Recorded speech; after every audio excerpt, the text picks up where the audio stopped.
হজরত শাহজালাল আন্তর্জাতিক বিমানবন্দর, ঢাকা, বাংলাদেশ। ইন্টারন্যাশনাল এয়ারপোর্টের এটা টার্মিনাল 1-এর চিত্র।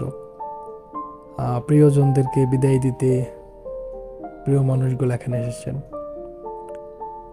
এখান থেকে অনেকের স্বপ্ন শুরু, অনেকের স্বপ্ন শেষ, কিংবা অনেকেরই অনেক বাধার পরে আবার উঠে দাঁড়ানো, আবার ঘুরে দাঁড়ানো, আবার বাঁচার চেষ্টা, আবার একটু ভালো থাকার ইচ্ছা। ছুটছে, সবাই ছুটছে, যার যার মতো করে ছুটছে। কেউ কাজে, কেউ বা হজে, যার যার উদ্দেশ্য নিয়ে সবাই ছুটছে। কারো মুখে হাসি, রাজ্যের হাসি, কারো মুখে কষ্ট, বিষাদের গ্লানি, কারো মুখে বিরক্তির ছাপ, লম্বা লাইন, কবে শেষ হবে, অপেক্ষার প্রহর।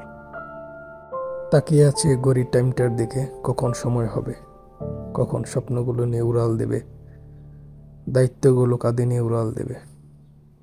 অনেক ইচ্ছা, অনেক স্বপ্ন, সবাই ছুটছে ওই গন্তব্যের দিকে, অজানা গন্তব্য, যার শেষে কি আছে কেউ জানে না, তারপরে ছুটছে।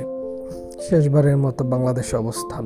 হয়তো আর কয়েক সেকেন্ডের মধ্যেই বিমানটা উড়ে যাবে বাংলাদেশের আকাশ সীমানা পার করে। যেই সীমানা আবার কবে ঢোকা হবে কেউ জানে না। ঢাকা থেকে প্লেন উড়াল দিল মানামার উদ্দেশ্যে। এটা বাহরাইনের একটা এয়ারপোর্ট। বাহরাইনের এয়ারপোর্টে ল্যান্ডিং করার পরে রাত তখন 10:30টার দিকে, 10:20-25।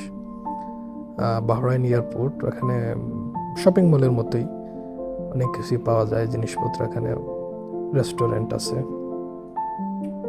দেশ বিদেশ অনেক যাত্রী এখানে আছে।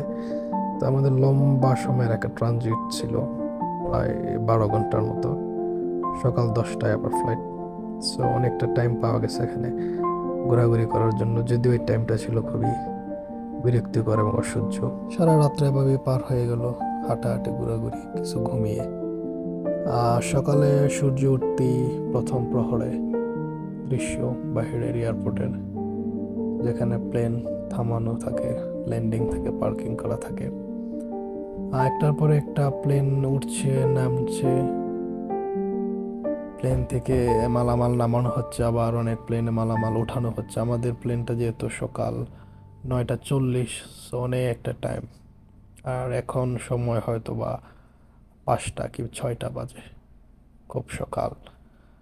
অলরেডি 2-3টা বিমান ফ্লাই করে গেছে, কিন্তু আমাদেরটা এখনো সময় হয় নাই।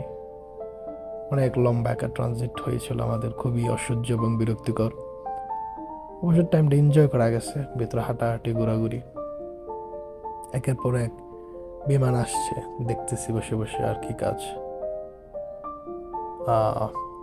যদিও আমাদের ঢাকা থেকে ফ্লাইটের টাইমটা ছিল রাত্রেবেলা, এবং সময় স্বল্পতার কারণে বেশিক্ষণ প্লেনের ভিতরে থাকা হয় না বা এয়ারপোর্টের ভিতরে থাকা হয় নাই। সো এখানে অনেকটা সময় থাকার কারণে অনেক কিছু দেখা গেল। গলফেয়ার আরেকটি বিমান চলে এসছে এয়ারপোর্টে। সম্ভবত এই প্লেনটাই আমাদের প্লেন, যেটা দিয়ে আমরা যাব। প্লেনটা তার ল্যান্ডিং পজিশনে, মানে সরি, পার্কিং পজিশনে যাচ্ছে। কিছুক্ষণের মধ্যে আমরা আমাদের প্লেনে উঠে বসে, এবং প্লেনটা অলরেডি চলতে শুরু করেছে, রানওয়েতে আছে। ধীরে ধীরে প্লেন আগাচ্ছে। আমার সাথে দুটো পিচ্চি বসা ছিল পাকিস্তানি। সো প্লেনটা চলছে। প্রথম ফ্লাইটে আমি জানালার পাশে বসতে পারি নাই, সো তার কারণে বাইরের অনেক কিছু আমার দেখা হয় না, আবার রাত্রেবেলা ছিল। কিন্তু এই ফ্লাইটে আমি জানালার পাশে বসার কারণে কিছু ভিডিও ক্যাপচার করার সুযোগ পাই।